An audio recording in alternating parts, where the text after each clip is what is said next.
E aí, meu amigo, minha amiga concurseira, vamos dar uma olhadinha num tópico agora super cobrado, super importante, tópico gostoso, um tópico aqui vai que é uma beleza, e é um tópico legal, porque ele tem uma relaçãozinha com outras coisas no direito administrativo também. É tipo assim, tem outros pontos da matéria, outros assuntos, outros detalhes do edital, que a banca pode perguntar de lá, mas fazer um link com o que nós vamos estudar aqui, que é o tópico de princípios constitucionais da administração pública. E sabe o que é legal? Muitas vezes isso aqui cai em constitucional também. Se no teu edital vier aquela parte que fala da administração pública, que é do artigo 37 ao 41 da CF, isso aqui também pode ser cobrado lá. Então são questões comuns às duas matérias. Mas é claro que aqui em administrativo a gente pega mais pesado, que é onde realmente as questões vêm um pouquinho mais pesadas. Vamos lá. Vamos falar aqui dos princípios constitucionais da administração pública. Adivinha onde esses princípios estão previstos então? Na Constituição Federal, meio óbvio. Mas por mais óbvio que pareça, eu quero te alertar o seguinte, eu estou falando dos princípios da Constituição Federal. Existem princípios também tratados em legislações esparsas que não é o objeto do nosso presente estudo, e você já vai entender o porquê.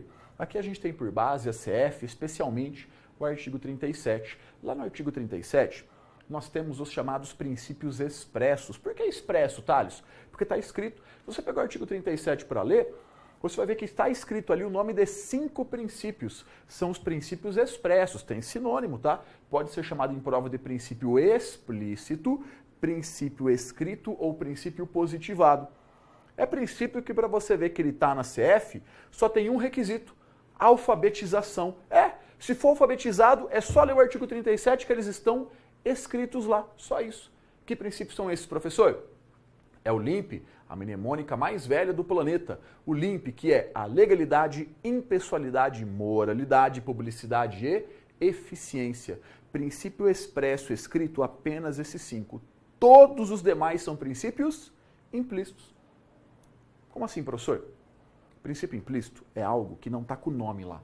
Não tem o nome dele escrito na Constituição Federal. Mas a gente extrai esse princípio das regras constitucionais. Tá, Thales, mas o que é um princípio? Cara, o princípio é uma disposição, uma norma geral, abstrata, que não é aplicada de forma concreta igual uma lei, por exemplo, uma regra da lei. A lei chega e fala, olha, o estável pode perder o cargo por sentença judicial transitada em julgado. Isso é uma regra, está na lei, algo que está ali. O princípio é algo um pouco mais genérico, quer ver? Um princípio não da administração, um princípio particular. Honestidade. O que é honestidade? Você pode ficar dando vários exemplos. Você pega uma situação concreta e verifica se aquilo é honesto ou não. Passar o troco correto. O caixa do supermercado te deu o troco a mais. Não, está equivocado, olha aqui o restante. Esse é honesto? Você parou, pensou e falou que é.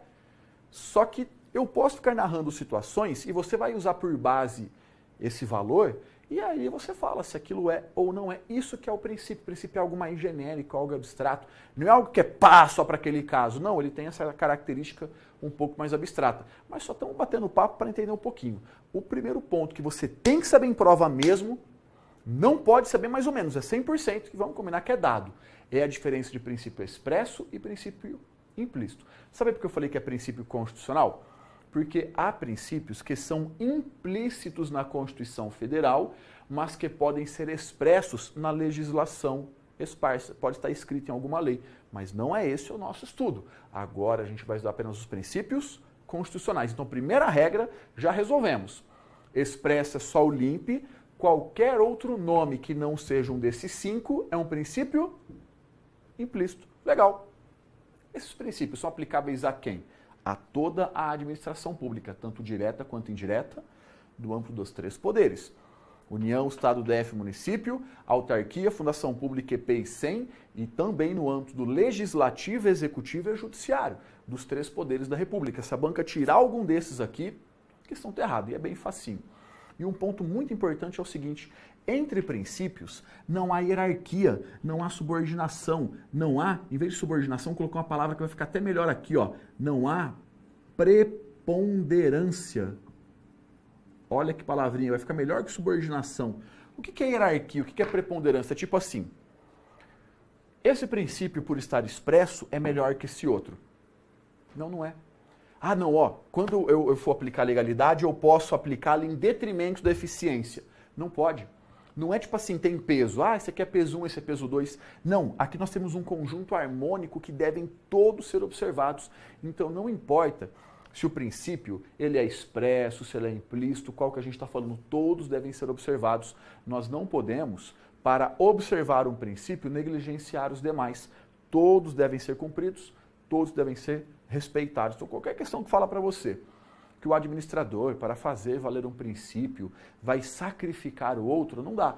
O que dá, às vezes, é fazer um equilíbrio entre eles, um pouquinho mais um pouquinho menos o outro. Agora, sacrificar um princípio para observar outro, não pode. Olha um termo que cai muito em prova, fala assim, ó, que para que o ato seja eficiente, a conduta pode ser feita em detrimento da legalidade. Detrimento é em prejuízo da legalidade? Não, não pode. Então, a gente não pode, para atender um princípio, deixar de observar os demais. Beleza? 3 regrinhas bem básicas, então, que caem pra caramba. E aqui eu tô te dando, tipo, uma mapinha. Você vai ver que na hora que a banca cobrar, ela vai dar uma floreada, ela vai dar uma trabalhada, ela vai dar uma, sabe, bagunçada em volta. Então tem que estar bem firme com esses 3 pontos que nós vimos. A diferença de expresso e implícito, para quem aplica, e entre eles a relação que não é uma relação de preponderância, de prevalência. Beleza? Beleza. Vamos analisar, então, um princípio por vez. Vamos começar pelos princípios expressos da administração pública. Vamos pela ordem do limpe, a legalidade. A legalidade é aquele princípio que impõe um dever de observar o quê? A lei. A lei. Fala que a lei deve ser observada, mas ó, presta bem atenção, que agora tem um ponto que chove de vir pegadinha em prova. Nós temos 2 princípios da legalidade. Ou dizendo de uma outra forma, a legalidade ela é observada de maneira diferente pelos particulares e pela administração pública. Quando a gente fala da legalidade direcionada aqui, ó, aos particulares, nós estamos falando da legalidade em sentido amplo, da legalidade lato sensu. É aquela legalidade que, na verdade, está prevista no artigo 5º, inciso 2 da Constituição Federal, que diz que ninguém será obrigado a fazer ou deixar de fazer alguma coisa, senão em virtude de lei. Ó! Nós, particulares, temos autonomia de vontade. Sabe o que é isso? A gente é livre. A gente faz o que a gente quiser, a não ser que a lei proíba. E ninguém pode me obrigar a nada, a não ser que a lei assim o determine. Então, nós, particulares, temos uma liberdade muito grande. A gente pode fazer tudo que a lei não proibir. E ninguém vai me obrigar a nada, a não ser que a lei esteja prevendo. Então, somente a lei pode nos obrigar a fazer alguma coisa ou a deixar de fazer alguma coisa. Se a lei não diz nada, vai e faça. Ou não faça, seja feliz. Aí fica ao teu critério, porque somente a lei que pode obrigar alguém a fazer ou a deixar de fazer. Então o particular tem uma liberdade muito grande. Ele tem essa liberdade que ela pode ser restrita pela lei. Já a legalidade da administração pública, que está no caput, que é a cabeça, o começo lá do artigo 37, opa, ali é uma pegada diferente. Porque é o seguinte, ali no caput do artigo 37, nós temos a legalidade em sentido estrito, estrito sensu. A administração pública não tem essa liberdade toda, não. O administrador público, ele só faz o que está previsto em lei. Ele só age mediante a expressa previsão legal. Antes de adotar uma conduta, de ter uma conduta, ele tem que pegar a lei, olhar na lei e ver se a conduta está na lei. Se a conduta não estiver na lei, ele não pode ter aquela conduta. Então ele não pode agir sem previsão legal. Ele não tem essa liberdade toda que o particular possui. Se por acaso o administrador público praticar um ato que não está previsto em lei, praticou um ato ilegal, praticou um ato inválido. Cuidado, a banca fala assim para você, hein? O administrador público poderá fazer tudo que não for proibido pela lei. Mentira! Ele não tem essa liberdade toda não, isso aí é para o particular. O administrador público somente faz o que está previsto em lei. Se a lei disser nada, o que ele faz? Nada. Ele faz nada. Então cuidado que às vezes, ó, eles invertem esses conceitos aqui e vamos combinar que é bem tranquilo. E a legalidade é um princípio muito forte na administração pública, porque as condutas administrativas devem estar previstas aqui em lei, no caso lei realmente, né, em sentido amplo considerado, tipo lei ordinária, lei delegada, lei complementar, resoluções, decretos, lei em sentido amplo. Não confunda legalidade em sentido amplo, que é a legalidade lato sensu, que é para o particular, com a legalidade stricto sensu, que é para o administrador. Esses termos não caem tanto, tá? Você tem que tomar cuidado para a banca não inverter essas disposições que eu falei uma com a outra. E quando a gente fala lei aqui, é qualquer lei. Muito bem, essa é a legalidade. Vamos falar um pouquinho agora da impessoalidade, super cobrada em prova. A impessoalidade impõe que o administrador público tenha uma conduta impessoal. Deixa eu te dar um exemplo. Imagina que eu sou lá algum governante, eu tenho aí 100 cargos públicos para pagar 10 mil cada um. Será que vão aparecer mais que 100 pessoas querendo isso? Vai aparecer um monte. Qual que é uma forma impessoal de preencher esses cargos públicos? Concurso público. Olha que massa o concurso público. O concurso público é um exemplo de impessoalidade, porque o concurso público não importa se você é homem, mulher, branco, preto, azul, amarelo, roxo, se você é heterossexual, homossexual, pansexual, sei lá o que tu curte, deixa de curtir, não interessa nada. O concurso público a gente vai pegar essa galera, vai colocar todo mundo junto, com folhas iguais, e aqueles que souberem fazer a maior quantidade de xizinhos no lugar correto, levam. Parece tão fácil falando assim, né? E para aprender a fazer esse tal desse xizinho aí é o que custa. Mas é uma coisa impessoal, algo impessoal. Então o concurso público é um exemplo de princípio da impessoalidade. Se a banca falar para você também da teoria do órgão, teoria da imputação, também é impessoalidade. Por quê? Porque quando o agente público está lá, não é ele, Joãozinho, Zezinho que está lá. Quem está lá é a administração pública. Quando eu estou trabalhando, entregando meus mandados oficial de justiça federal, eu estou lá trabalhando, ó, entregando o mandado, não é o Thales que está lá, filho do Ademar e da Vera, não. Quem está lá é a União, quem está lá é o Poder Judiciário. Então, quando a gente está no desempenho do nosso cargo e estamos trabalhando, não é bem a pessoa física que está ali. Você está olhando para a União. Por quê? Nesse caso, como você está olhando para a União? A conduta é como se fosse da União e não da pessoa. Deixa eu te dar um exemplo já, quando chegar no segundo aspecto, isso aqui que eu falei. Vamos cá. Vamos falar aqui um pouquinho de cada uma das vertentes da impessoalidade. A impessoalidade, ela pode ser direcionada para 3 aspectos distintos. O primeiro é um dever de isonomia. O administrador público deve tratar os particulares sem distinções, sem privilégios. Mais ou menos o que eu estava falando antes. Mas lá que você passa em concurso público. Aí um dia você está lá fazendo atendimento ao público e você olha, 3 pessoas para serem atendidas. A primeira é aquela pessoa que mora no teu coração, aquela pessoa que te apoiou, falou que ia dar certo, te ajudou a estudar. A segunda você nunca viu. E a terceira? A terceira é aquela pessoa que está no top 3 da listinha negra, sabe? Aquela lista de pessoas que você vai esfregar a sua aprovação na fuça. Então, tá uma daquela pessoa lá. Quando você estiver lá, então, naquele momento, quem que você vai atender bem, quem que você vai atender e quem que vai ter um dia que jamais esquecerá? Vai atender todo mundo bem. Pois é, porque lembra que a gente falou teoria do órgão e impessoalidade? Não é você que está lá, é o órgão público que está lá, é a pessoa jurídica que está lá. Então, teoricamente falando, vai tratar todo mundo bem, todo mundo bonitinho, porque não é mais você bem. Você sabe como é. Mas você vai tratar todo mundo bem. Por quê? Porque tem que ter essa atuação impessoal, porque não é a pessoa que está lá, é o próprio órgão, é a própria União, no caso, e ela trata todo mundo sem privilégio, sem discriminação. Ok? Ok. Então, se a banca falar para você de forma genérica, isonomia e tal, vai fundo. Agora, se ela falar que jamais qualquer distinção é admitida, aí tá errado, né? Porque há distinções admitidas sim. Aí não podemos esquecer da diferença de igualdade formal e substancial. A igualdade formal é aquela que fala assim, ó, todo mundo é tratado de acordo com a lei e pronto. É o que a gente estava meio falando antes. Mas aqui, ó, a gente não vai estar bem usando a igualdade formal em alguns casos. Em alguns casos, a gente usa a igualdade material, que é sinônimo da igualdade substancial. Então tem essa diferença. A formal é aquela, todo mundo é igual perante a lei. Pode ser a banca falando de forma genérica. Mas aí a gente tem a igualdade material ou substancial, que é tratar os desiguais de forma desigual. Claro que pode. Há tratamentos diferenciados que são admitidos, por exemplo, ações afirmativas, as cotas, atendimento preferencial para idoso, gestante, portador de deficiência, aposentadoria da mulher que dá 5 anos antes, porque a mulher trabalha em serviço, depois trabalha em casa também. Ó, fala para mim aí se não é verdade. Homem e mulher trabalha, beleza. Depois quando chega em casa, o homem não vai lá sentar no sofá, tomar uma breja, dar uma descansada, e a mulher não vai lá esquentar a barriga no fogão, esfriar na pia, trabalhar, cuidar dos filhos e tal. Não é verdade que acontece isso? Sim, a mulher trabalha em casa também. Então não é justo que a mulher também se aposente antes? Sim, é justo, ela aposente 5 anos antes por causa disso. Por isso, veja bem, não pode chegar e a mulher exigir que o cara vá limpar o chão, passar um pano no chão, enxugar o prato. Não pode, por quê? Porque essa desigualdade já foi equiparada. Então, obrigar o homem a fazer serviço doméstico é inconstitucional, porque essa desigualdade já foi equiparada. Deixa eu parar por aqui antes que dá merda, mas brincadeiras à parte.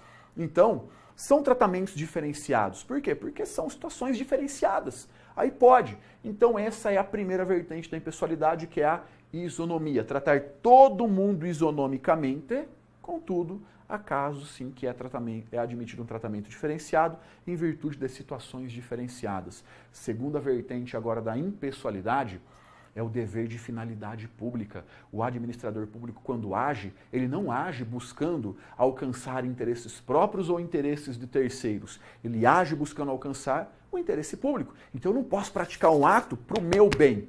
É para o bem público, é para o interesse público. Se eu pratico um ato que foge ao interesse público, eu estou fazendo um ato ilegal, porque os atos devem ser voltados para o interesse público, devem ter uma finalidade pública. Dessa forma, nós temos o princípio da impessoalidade nesse aspecto como sinônimo de princípio da finalidade. Contudo, a impessoalidade é expresso, a finalidade não está escrito LINF na CF, a finalidade é um princípio implícito. E tem a terceira e a mais cobrada, que é a vedação à promoção pessoal, é a proibição à promoção pessoal. O agente público não pode utilizar da publicidade dada a coisas públicas para promover a sua própria imagem. Olha só, quando nós temos uma publicidade de uma obra, de um programa ou de um serviço público, o que vai constar lá é o nome do órgão da entidade. Vai estar lá, esta é uma obra do governo federal, cuidando da sua vida. Beleza? Não pode constar nessa publicidade o nome, imagem ou símbolo do agente público ou mesmo do seu partido político. Imagina, eu sou prefeito da cidade, faço um hospital, coloco lá, Hospital Talhos Moraes. Não pode, cara. É promoção pessoal, viola a impessoalidade. Ah, não pode? E se eu colocar uma foto, um busto em bronze assim na entrada com a minha carona, assim? Não pode, é imagem, símbolo, não pode. E se eu desenhar um tucano, uma estrela? Não pode, né, cara? Estrela vermelha? Não pode, porque isso é símbolo de partido. Então não podem ser utilizadas essas coisas. Deixa eu te dar um alerta. Eu sei que já veio 327 exemplos na tua cabeça agora. Em prova, não vem no meio termo. Em prova é 880. A banca narra para você que o prefeito chama João da Silva e colocou o nome na creche de Teobaldo Figueiredo, que é um cara de outra cidade que já morreu, que não é parente dele. Cara, isso não é promoção pessoal. Promoção pessoal é quando ele põe o nome dele naquelas coisas públicas. Então tem leis que regulamentam isso, que não é objeto do nosso estudo, e situações meio termo não vão vir na sua prova. Então nem fique com essas dúvidas na cabeça. Em prova é 880, conforme os dois exemplos que eu te dei, beleza? Aí a banca fala assim, quando o agente público utilizar a publicidade dada a uma obra pública para se autopromover, estará violando a publicidade, pois não poderia constar o seu nome. Certo ou errado? Errado, porque não é a publicidade que foi violada. Foi violado o quê? A impessoalidade. Cuidado com a pegadinha, então, que a pegadinha é bem comum em prova. A dica que eu te dou é que quando cair princípios, vai lá e grifa o nome do princípio, que o resto vai na boa, beleza? Vem comigo para outro quadro. Próximo princípio que nós vamos analisar é o princípio da moralidade. Olha, o princípio da moralidade que a gente vai ver aqui não é aquela moralidade senso comum, tipo assim, a moralidade que a avó fala, ai menina, vai sair com essa saia curta, assim. Não é essa moralidade.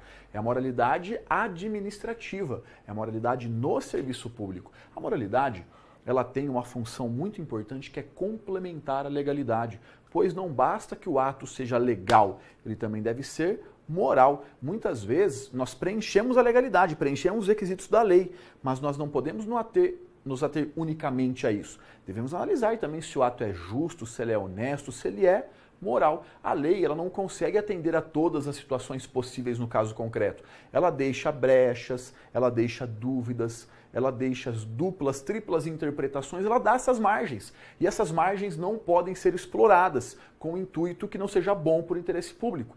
Aqui nós sempre devemos preencher isso com a moralidade. Resumindo, não basta que o ato seja legal, ele também deve ser moral. Porque se um ato, mesmo preenchido os requisitos da lei, for imoral, esse ato também é inválido, esse ato também é ilegal. É muito importante aqui que a moralidade, olha só que termo legal, ó, ela torna jurídica a exigência de uma atuação ética. Quando o agente público age de maneira ética, ele é moral, ele é correto, ele é honesto, a gente fala, nossa, parabéns, ó. Cara, sabe o que é isso? Nada mais do que obrigação. Olha que inversão de valores. Agir de maneira ética, de maneira honesta, não é unicamente uma virtude, é um dever. Tornar jurídica, que eu disse aqui, é que a CF exige essa atuação ética. Então a pessoa ser honesta é uma virtude, mas ela não está sendo honesta apenas porque ela é virtuosa. Ela deve ser honesta. A CF exige essa conduta proba, essa conduta leal. Então a moralidade, ela realmente exige, ela torna jurídica, é exigido pelo nosso ordenamento jurídico que o administrador público atue de forma ética. Aqui nós temos então um dever de honestidade, lealdade, justiça, de boa fé, de probidade, alguns termos que remetem aí ao conceito de moralidade. Vamos combinar que é um princípio bem tranquilo. Então lembre-se, hein? A moralidade, ela não está atenta apenas ali o que está expresso na lei.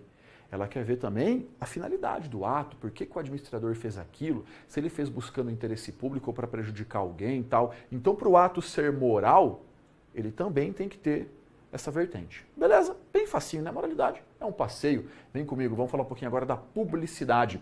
A publicidade é a regra no direito brasileiro, não só no administrativo, tá? No direito brasileiro, a regra é a publicidade. Pode ser no âmbito administrativo ou no âmbito judicial, mas não é uma regra absoluta. Mas vem cá, vamos falar um pouquinho da publicidade no direito administrativo. Primeiro detalhe, primeira decorrência. É o dever que o administrador público tem de publicar os seus atos em órgão oficial como requisito de eficácia dos mesmos. Como você sabe que você foi nomeado no concurso que você foi aprovado? F5, F5, F5, F5, F5, F5, F5, apertando para ver o diário oficial. Porque o veículo oficial para nos fazer essas comunicações é o diário oficial, é o órgão oficial. Não adianta eles colocarem lá no Facebook, na página, no jornal. Tem que pôr onde? Aqui, ó, no órgão oficial, no diário oficial. Ali que é o lugar correto para que os atos tenham eficácia. Aí a banca fala assim para você. A publicação em órgão oficial é requisito de validade. Errado, não é requisito de validade, não. É requisito, olha aqui, de eficácia. O que é eficácia? É produção de efeitos. Se a administração pública, por exemplo, nomeia a pessoa, mas não publica em órgão oficial, é como se não houvesse nomeado. O prazo não começa a correr, porque tem que estar em órgão oficial. Então não é validade, é eficácia para que ele produza efeitos. E tem uma pegadinha muito comum que vai falar para você que todo ato tem que ser... Opa! Todo ato não. Falar que todo ato deve ser publicado está errado, pois há exceções. Há muitas coisas que a administração pública faz sobre sigilo. Por exemplo, quando for necessário proteger a segurança nacional, assegurar a intimidade dos administrados, atos de efeito meramente internos, isso aí não precisa publicar. Então, cuidado quando a questão vai narrando a regra ou a exceção. Se ela disser que a publicidade exige publicar em órgão oficial, maravilha. Agora, se ela falar todos, cuidado que não são todos os atos, pois há exceções. Um outro ponto aqui da publicidade é o dever de transparência a qual é submetido o administrador público. Ele deve dar acesso às informações. Muito a ver com isso, tem aqui uma decisão do STF que julgou que é válido o portal da transparência. Sabe o que é portal da transparência? É um site que você pesquisa e vai estar lá o nome e a remuneração do servidor. Claro, tem tudo a ver com a publicidade. O servidor, olha o nome, servidor, ele serve o público, ele é empregado do público, é empregado do povo. Então o povo tem direito a saber quanto eles estão ganhando. O STF falou, ó, válido, hein? Pode sim colocar esses dados na internet. Não viola a segurança e intimidade dos servidores. O nome e a remuneração. E o último princípio que nós temos também é bem tranquilo, é o princípio da eficiência. A eficiência pode ter uma pegadinha em prova. Quando nós tivemos a Constituição de 88, era limp, com P mudo, não tinha E. Era legalidade, pessoalidade, moralidade e publicidade, não tinha eficiência.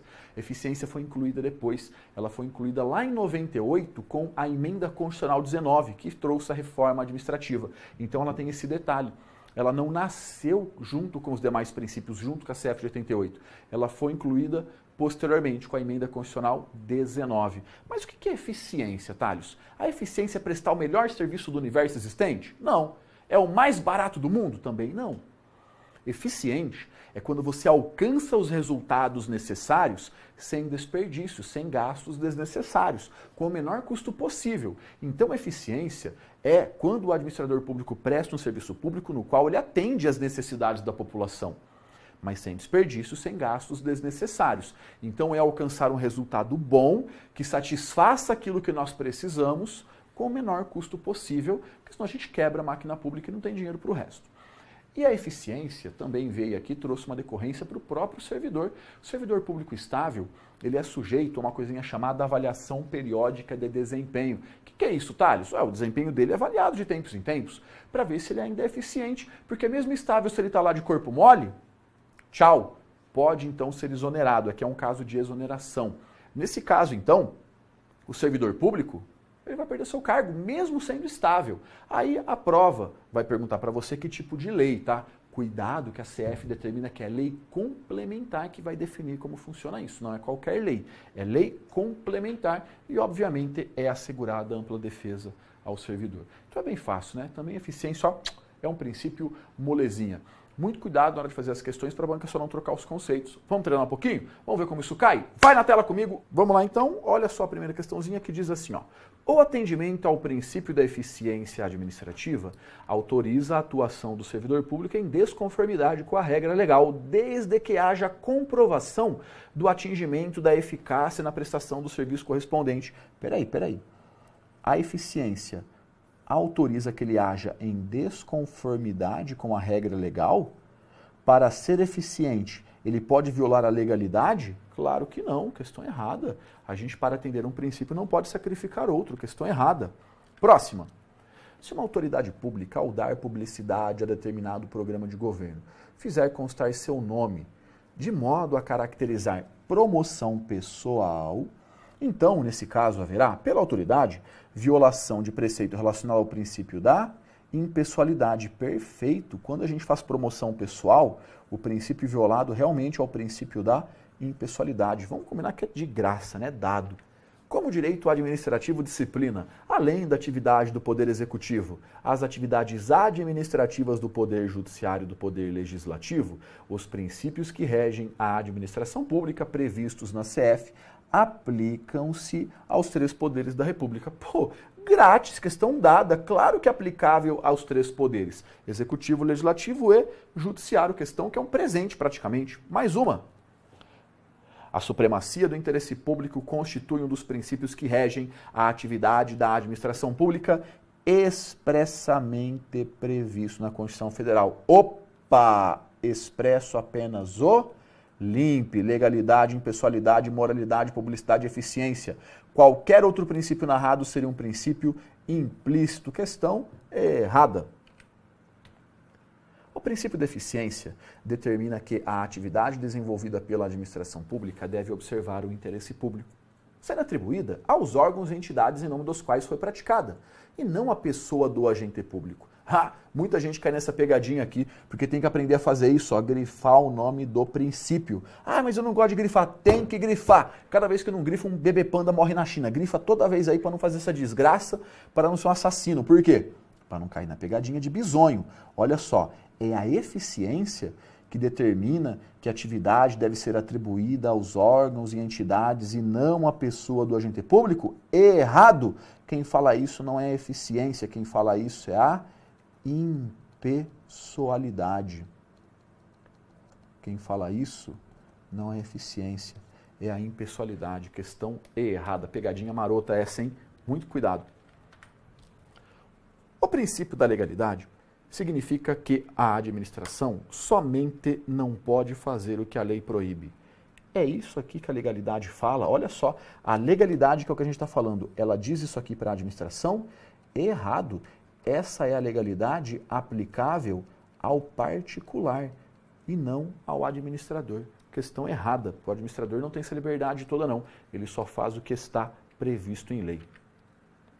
O princípio da moralidade administrativa torna jurídica a exigência de atuação ética dos agentes públicos e possibilita a invalidação dos atos administrativos, correto? Então, o que é se tornar jurídica? É exigida pela Constituição que ele atue de forma ética. E se ele agir de forma imoral, de forma que viola a moralidade, esse ato é ilegal, esse ato também pode ser invalidado, questão correta. O dever do administrador público de agir de forma ética e com boa fé se refere ao seu dever de eficiência. Por isso que eu falo que tem que sempre ter atenção ao nome do princípio. Quem diz isso não é eficiência. Quem diz isso é o princípio da moralidade. Olha só de novo a banca trocando o nome dos princípios. Questão dessa forma errada. Muito bem, pode vir para mim. Cara, esse tópico é um passeio. Esse tópico é muito fácil, é um tópico muito tranquilo. Só que reparou que se não tiver atenção a alguns detalhes não vai para frente? Claro que podem sim vir questões mais pesadas, só que aí nesse caso tem que ter um desenrolar um pouco maior e também não é difícil. É só você estar bem atento, bem firme nesses dispositivos que a gente viu. Aí se a banca der uma floreada, ela der uma trabalhada na questão, ela vai estar meio que enchendo linguiça, é normal. Você tem que olhar bem firme para esses pontos que nós trabalhamos. E claro, né, muito treino, muita questão para ir pegando o jogo de cintura necessário. Mas como regra geral, questão que vai ser um presente na prova. Valeu? Grande abraço, até a próxima aula.